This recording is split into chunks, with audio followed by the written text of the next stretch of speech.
ராணிப்பேட்டை மாவட்டம் காவேரிப்பாக்கம் அடுத்துள்ள சேரி ஐயம்பேட்டையில் நரசிம்மேஸ்வரர் கோயில் அமைந்துள்ளது. தாயார் மரகதவள்ளி. காசிக்கு நிகராக திகழும் இந்த கோயில் இயற்கை எழில் கொஞ்சும் சூழலுக்கு நடுவே அமைந்துள்ளது. 1000 ஆண்டு பழமையான இந்த கோயிலின் வரலாற்றை பார்க்கலாம்.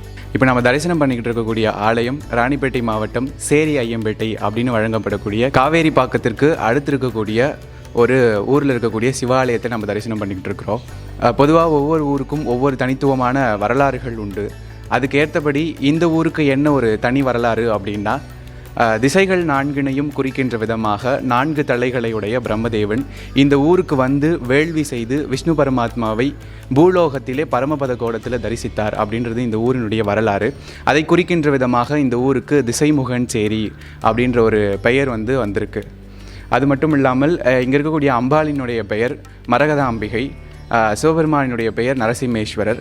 இந்த கோவிலினுடைய தலவரலாறு பார்த்தீங்க அப்படின்னா, இந்த இடத்திலே நரசிம்மமூர்த்தி இரண்யாட்சனை வதம் செய்துவிட்டு தன்னுடைய உக்ரம் தணிய வேண்டி சிவபெருமானை பிரதிஷ்டை செய்து வழிபாடு செய்ததுனால இங்கே இருக்கக்கூடிய சிவபெருமானுக்கு நரசிம்மேஸ்வரர், அதாவது நரசிம்மமூர்த்தி வழிபாடு பண்ண சிவபெருமான் அப்படின்றதுனால நரசிம்மேஸ்வரர் அப்படின்ற திருப்பெயர் இந்த சுவாமிக்கு வந்திருக்கு.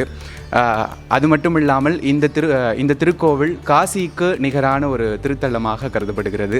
எதற்காக அப்படின்னா, காசியிலே விஷ்ணு பரமாத்மா வழிபாடு செய்த திருத்தலம் அப்படின்றதுனால காசி விஸ்வநாதர் அப்படின்னு சுவாமி பெயர் பெற்றிருக்கிறார். அதற்கேற்ற மாதிரி இந்த இடத்திலே நரசிம்மமூர்த்தி வழிபாடு பண்ணதுனால சுவாமி நரசிம்மேஸ்வரர் அப்படின்ற பெயர் பெற்று இங்கு அருள் புரிந்துகிட்டு இருக்கிறார்.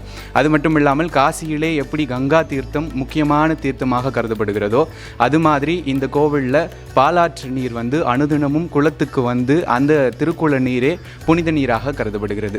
ஆக இந்த ஆலயத்தில் வழிபாடு செய்கிறதுனால என்ன பலன்கள் நமக்கு கிடைக்கும் அப்படின்னா, எல்லோரும் எல்லா ஆலயங்களும் தேடி போகக்கூடிய முக்கியமான ஒரு காரணம் மனசில் அமைதி இல்லை அப்படின்ற ஒரு காரணம்தான்.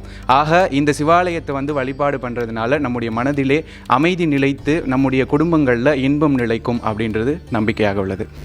இது திருத்தலத்திற்கு வரக்கூடிய வழிகள் எது அப்படின்னு பார்த்தீங்கன்னா, சென்னை டு வேலூர் நெடுஞ்சாலையில் காவேரிப்பாக்கம் நிறுத்தத்தில் இறங்கி அங்கேருந்து காவேரிப்பாக்கம் டு ஷோலிங்கர் ரோடு வழியாக நீங்கள் வந்தீங்கன்னா இந்த திருத்தலத்தை அடையலாம்.